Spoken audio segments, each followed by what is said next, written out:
E se o Titanic nunca precisasse ter afundado? Não estou falando de sorte. Não estou falando de destino. Estou falando de decisões. Decisões tomadas por pessoas reais, em momentos reais, que podiam ter sido completamente diferentes. E o mais perturbador: essas decisões aconteceram antes do iceberg. Muito antes. O que você vai ver agora vai mudar a forma como você olha para essa história. Para sempre. 1.517 pessoas. Esse é o número que o mundo memorizou. Mas existe outro número que quase ninguém conhece. 5. 5 momentos em que o Titanic poderia não ter afundado.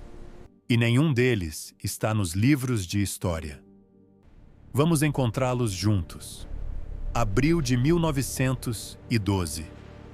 O mundo ainda acreditava que a engenharia humana era capaz de vencer qualquer coisa, inclusive o oceano. O Titanic era a prova disso. 270 metros de aço, elegância e arrogância tecnológica.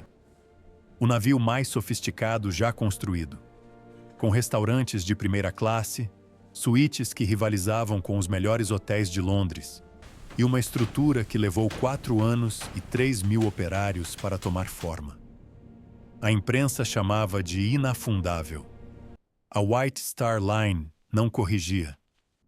E foi exatamente esse silêncio que começou a escrever o roteiro do desastre.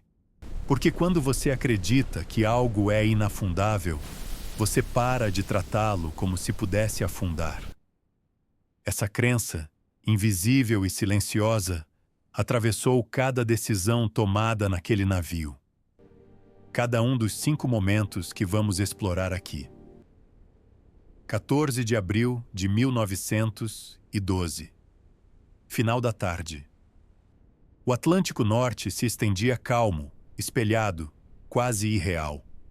O tipo de mar que os marinheiros chamam de mar de vidro, sem ondas, sem vento, uma beleza que escondia um perigo específico. Sem ondas, não há espuma ao redor dos icebergs. Sem espuma, os icebergs desaparecem na escuridão. Naquela noite, não havia lua. E o Titanic cortava esse silêncio a 22 nós. Quase velocidade máxima. Durante aquele dia, 6 mensagens chegaram ao navio.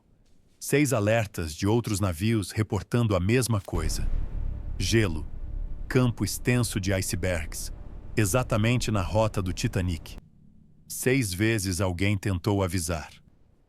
O operador de rádio Jack Phillips processava uma fila interminável de telegramas pessoais.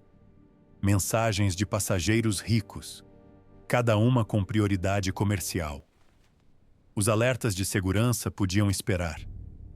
O mais preciso de todos, enviado pelo cargueiro Mesaba, descrevia a extensão exata do campo de gelo à frente. Era um mapa do perigo, transmitido em código Morse, que chegou ao navio e nunca alcançou a ponte de comando. Ficou no papel, no bolso errado, no momento errado, e o Titanic seguiu em frente.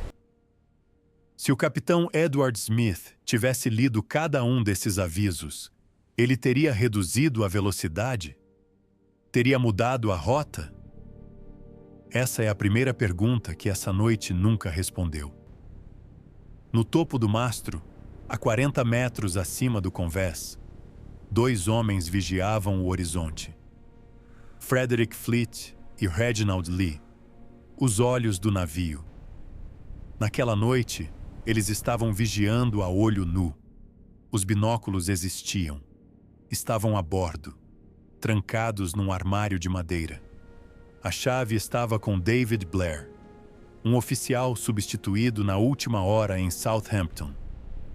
Blair saiu do navio. Levou a chave, sem perceber. Ninguém pediu de volta. Ninguém arrombou o armário. Em 4 dias de viagem, ninguém resolveu esse problema. Os 2 homens que precisavam enxergar o oceano escuro, numa noite sem lua, com campo de gelo confirmado à frente, trabalharam sem equipamento. Por causa de uma chave esquecida no bolso de alguém que nem estava mais a bordo. Com binóculos, Fleet avistaria o iceberg quantos segundos antes? O suficiente para o navio desviar completamente? Esse detalhe tem o tamanho de uma tragédia. 23 horas e 39 minutos. Frederick Fleet vê algo no escuro. Uma massa escura emergindo do oceano. Bate o sino 3 vezes. Liga para a ponte. Iceberg, bem à frente. Na ponte, o primeiro oficial, William Murdoch, tem menos de 30 segundos. 30 segundos para decidir o destino de 2.224 pessoas. Ele ordena virar para a esquerda, reverter as máquinas. O Titanic obedece. Lento, pesado. 270 metros de aço tentando mudar de direção num oceano que não perdoa a hesitação. Não foi suficiente. O casco raspou o iceberg por quase 100 metros. Uma sequência de aberturas que rasgaram 5 compartimentos simultaneamente. Mais do que o projeto suportava. E aqui está a reviravolta que engenheiros navais debatem até hoje. Se Murdoch tivesse mantido o curso, se o Titanic tivesse batido de frente, o impacto seria brutal, devastador na proa. Mas o dano seria localizado. 2 compartimentos, talvez 3. O navio flutuaria. Tempo suficiente para resgatar todos os outros. Uma escolha impossível, tomada em menos de 30 segundos. O Titanic tinha 20 botes salva-vidas, capacidade para 1.178 pessoas. A bordo havia 2.224. Essa matemática, por si só, já condena. Mas o que aconteceu a seguir vai além da matemática. Os botes foram lançados pela metade. Alguns desceram com 12 pessoas, capacidade para 65. O bote número 1 saiu com 12 ocupantes e 40 vagas vazias. Entre os 12, alguns dos passageiros mais abastados do navio. E os botes que já estavam na água? A maioria não voltou. Eles ouviam os gritos, aquele som específico de centenas de pessoas na água gelada chamando por ajuda, e remavam para longe. A menos de 20 quilômetros do Titanic, havia um navio parado. O SS Californian, cercado de gelo, aguardando o amanhecer em segurança. A tripulação viu sinalizações no horizonte. Luzes que piscavam em padrões estranhos. Fogos de artifício subindo e morrendo no céu da madrugada. O operador de rádio tinha desligado o equipamento às 23 horas e 30 minutos. 10 minutos antes do impacto do Titanic. O capitão Stanley Lord foi acordado. Recebeu o relatório. Sinalizações inexplicáveis. Fogos de artifício no meio da noite. Voltou a dormir. Uma investigação britânica concluiu que se o Californian tivesse respondido, poderia ter chegado a tempo de salvar centenas de vidas. Centenas. O capitão Lord negou até o fim. Disse que não tinha como saber. Talvez seja verdade. Ou talvez uma dúvida seja suficiente para carregar pelo resto de uma vida. O Carpathia chegou às 4 horas e 10 minutos da manhã e resgatou 710 sobreviventes. E 1.517 não estavam mais na superfície. Foram 5 momentos. 5 fios.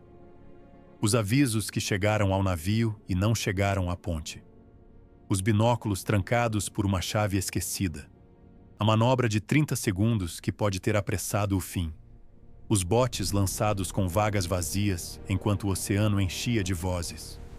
O navio a 20 quilômetros, que viu as sinalizações e não se moveu. Muda qualquer um desses fios e talvez o Titanic chegue a Nova York numa manhã fria de abril, com 2.224 pessoas que jamais souberam o quanto estiveram perto de não chegar. Mas nenhum fio foi puxado. E então vem a pergunta que esse oceano guarda há mais de 100 anos. O Titanic afundou porque o destino é assim, implacável, indiferente, sem exceções. Ou afundou porque pessoas reais tomaram decisões humanas em momentos impossíveis, e o custo dessas decisões foi pago por quem não tinha escolha nenhuma? Mais de 100 anos depois, o Titanic ainda está no fundo do Atlântico Norte. E as perguntas ainda estão na superfície. Porque essa não é uma história sobre um navio. É uma história sobre decisões. Sobre o que acontece quando confiança vira arrogância. Quando a rotina vira descuido. Quando segundos valem vidas. Comenta aqui embaixo qual dos 5 momentos você acha que foi o ponto sem retorno. O instante em que o Titanic deixou de ter chance. Quero ler cada resposta. E se esse vídeo te colocou dentro daquela noite, compartilha com alguém que precisa ver isso. E se você quer continuar tendo acesso a histórias contadas assim, com profundidade, com narrativa, com respeito pela sua inteligência, o botão de inscrição está aí. Ativa o sino também. Porque a próxima história é ainda mais pesada que essa. Você não vai querer perder.